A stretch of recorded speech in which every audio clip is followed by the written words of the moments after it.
రేపే ఆఖరి కార్తీక సోమవారం రాత్రి 7 నుండి 12 గంటల మధ్యలో ఉప్పుతో ఇలా చేస్తే తరతరాలకు తరగని ఐశ్వర్యం వస్తుంది.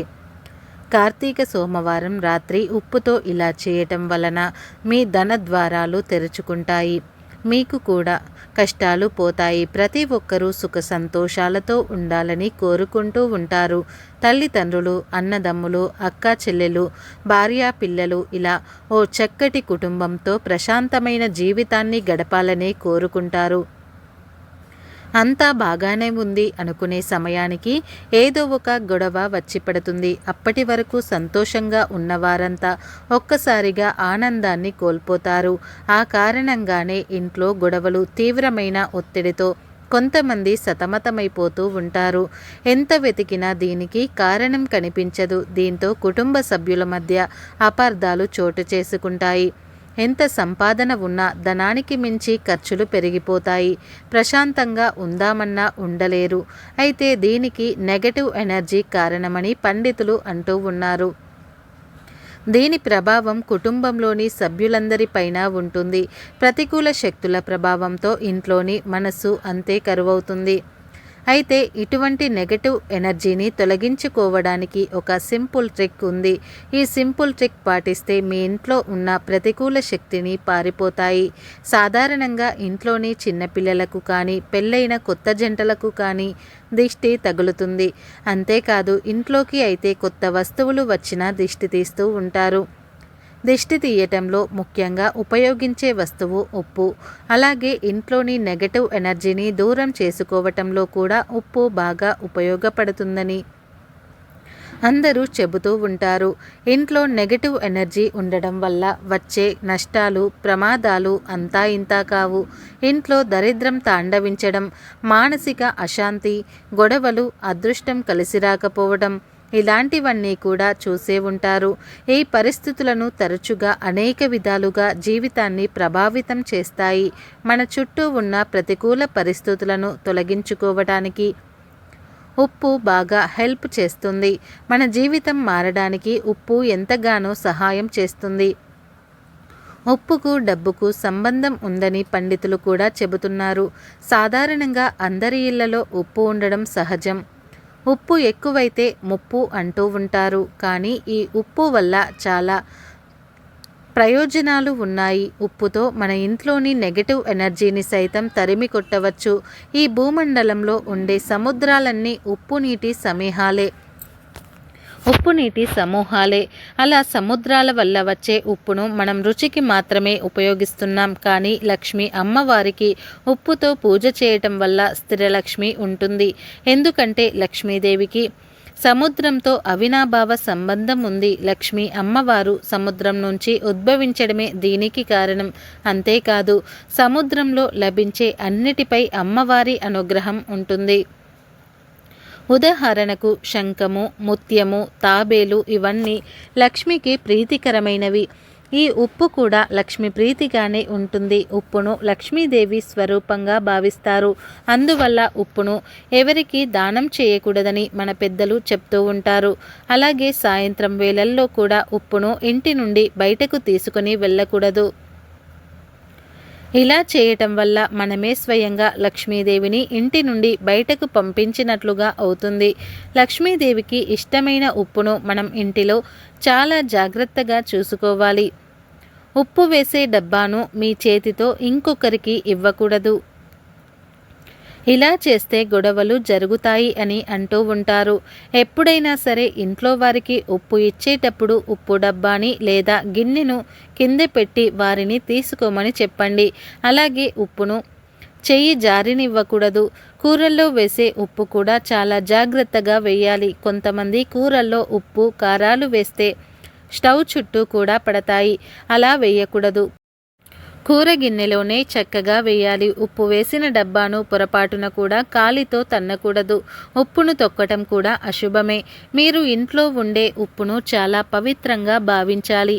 మీ ఇంటిలో ఖచ్చితంగా గల్లులుప్పు ఉండేలాగా చూసుకోండి.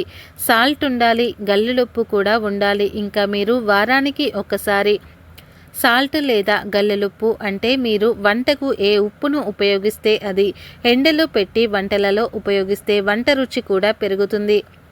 అలాగే మీ పిల్లల జ్ఞాపక శక్తి కూడా పెరుగుతుంది. ఇక ఉప్పుతో ఈరోజు ఏం చేయాలో కూడా తెలుసుకుందాం.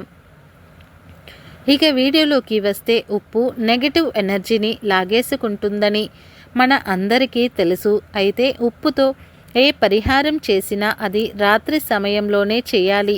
ఎందుకంటే రాత్రి సమయంలోనే ఎక్కువగా నెగటివ్ ఎనర్జీ ప్రభావం ఉంటుంది. నెగటివ్ ఎనర్జీ ఎఫెక్ట్ ఉందని ఎలా తెలుస్తుంది అని అనుకుంటూ ఉంటారు. నెగటివ్ ఎనర్జీ అదే నరదృష్టి. నరదృష్టి తగిలితే మీరు చాలా నీరసంగా ఉంటారు. రాత్రి సమయంలో ఆకలిగా ఉన్నా తినలేరు. ఇవన్నీ నెగటివ్ ఎనర్జీ ఎఫెక్ట్ వల్లే జరుగుతుంటాయి. నరదృష్టి ప్రభావం వల్ల చాలా సమస్యలు వస్తాయి. చాలామంది ఈ దృష్టిని తక్కువ అంచనా వేస్తారు. మన సనాతన ధర్మంలో నరదృష్టితో వినాయక వ్రతకల్పంలో చంద్రుని దృష్టి వలన వినాయకుని యొక్క ఉదర భాగం పగిలి ఇబ్బంది పడినట్లుగా, అందుచేత పార్వతీదేవి చంద్రుని శపించినట్లుగా తెలుస్తుంది. ఇలా నరఘోష నరదృష్టికి అనేక ఉదాహరణలు సనాతన ధర్మంలో ఉన్నాయని పండితులు చెబుతున్నారు. నరదృష్టికి నల్లరాయి అయినా సరే పగులుతాయని మన పెద్దలు చెబుతూ ఉంటారు. ఏ దిష్టి తగిలిందో ఇలా జరిగింది అని చాలామంది పెద్దవారు అంటూ ఉంటారు. మంచి ఆలోచనలతో నిండు మనసుతో ఇచ్చే ఆశీర్వాదానికి బలం ఉన్నట్లే ద్వేషంతో చూసే చూపుకు, చేసే ఆలోచనకు కూడా బలం ఉందని విశ్వసిస్తూ ఉంటారు. మన చెడు కోరుకునేవారు చూసే చూపు మన జీవితంపై దుష్ప్రభావం పడేటట్లు చేయగలుగుతుంది. ఇలా చెడు ఆలోచనలతో చేసే చూపును చెడు దృష్టి లేదా నరదృష్టి అని పిలుస్తుంటారు. నరదృష్టి జీవితంలో చాలా రకాల ప్రతికూలతలకు కారణమవుతుంది. మనలో చాలామంది జీవితంలో భరించలేని ఇబ్బందులను అనుభవిస్తుంటారు. నరదృష్టి జీవితాలను చాలా కష్టతరం చేయటమే కాకుండా మనం అర్థం చేసుకోవటానికి వీలు లేని సమస్యలను సృష్టిస్తుంది. ఎంత ప్రయత్నించినా దురదృష్టం వెంటాడుతూ ఉంటుంది. ఎంత కృషి చేసినా చేపట్టిన పనులు విజయవంతం కావు. సాధారణంగా మీ విషయం అసూయపడే వ్యక్తులు మీ చుట్టూ, మీకు హాని చేయాలనుకునే వ్యక్తులు చెడు చూపే దీనికి కారణం.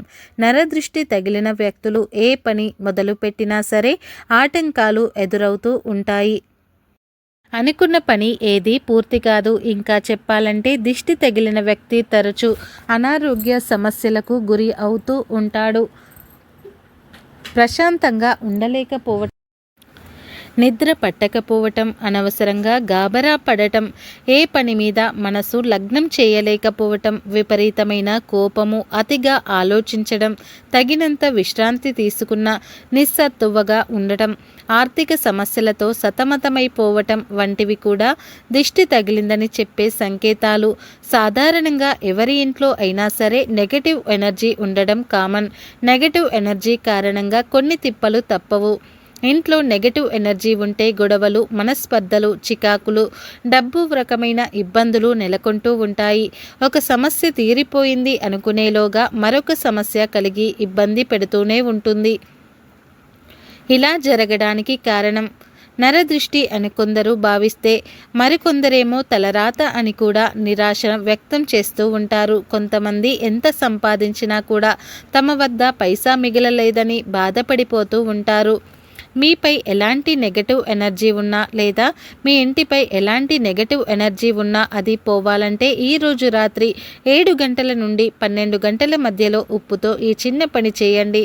అసలు ఏం చేయాలి అంటే మీ కుటుంబ సభ్యులందరూ కూడా ఇంటికి వచ్చేసిన తర్వాత ఈ పరిహారం చేసుకోవాలి.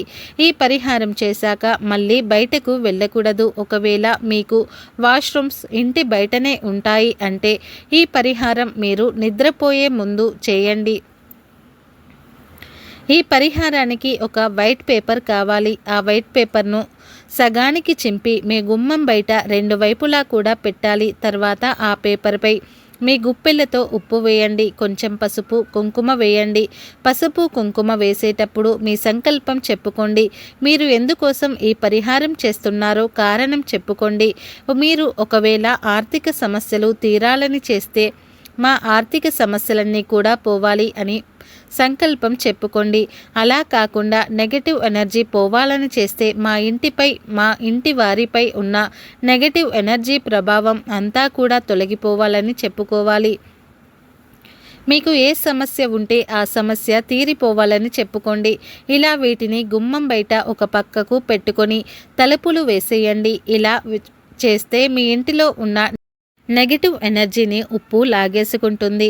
మీ ఇంటిపై ఉన్న నెగటివ్ ఎనర్జీని లాగేసుకుంటుంది. ఎలాంటి దుష్ట శక్తులు మీ ఇంట్లోకి ప్రవేశించకుండా ఉప్పు చూసుకుంటుంది. ఇలా ఈరోజు రాత్రి గుమ్మం బయట వీటిని పెట్టి వదిలివేయాలి. వీటిని పెట్టాక 5 లేదా 6 గంటల వరకు తలుపును తీయకూడదు. ఒకవేళ మీరు తలుపులు తీస్తే పరిహారం చేసిన ఫలితం పూర్తిగా దక్కదు. అందుకే మీ కుటుంబ సభ్యులు అందరూ ఇంట్లోకి వచ్చాక బయట పని పూర్తయిపోయిన తర్వాత ఈ పరిహారం చేయండి. ఈ పరిహారానికి మీకు రూపాయి కూడా ఖర్చు అవ్వదు. అన్నీ ఇంట్లోనే ఉంటాయి. ఇక మరుసటి రోజు ఉదయం మీరు నిద్రలేచి ముఖం కడుక్కొని ఇంటి బయట గుమ్మం దగ్గర పెట్టిన పక్కన ఉన్న ఉప్పును పేపర్తో సహా డస్ట్బిన్లో పడవేయండి. ఉప్పు కింద పడకుండా తీయాలి. ఇలా ఉప్పు వేసిన పేపర్ను పడేశాక గుమ్మాన్ని శుభ్రంగా కడిగి ముగ్గులు పెట్టండి. ఇదంతా కూడా మంగళవారం చేయాలి. కార్తీక సోమవారం రాత్రి ఇంటి బయట గుమ్మం దగ్గర పేపర్పై ఉప్పు వేసి పెట్టాలి. మంగళవారం వాటిని తీసి డస్ట్బిన్లో పడవేయాలి. ఇలా చేస్తే మీకు ఉన్న చెడంతా కూడా తొలగిపోతుంది. మీకు అదృష్టం కలిసి వస్తుంది. మోసుకుపోయిన మీ ధన ద్వారాలు తెరుచుకుంటాయి. కాబట్టి ప్రతి ఒక్కరు కూడా ఈరోజు రాత్రి 7 నుండి 12 గంటల మధ్యలో ఉప్పుతో ఈ చిన్న పనిని చేసి దరిద్రాన్ని తొలగించుకొని ఆనందంగా జీవించండి.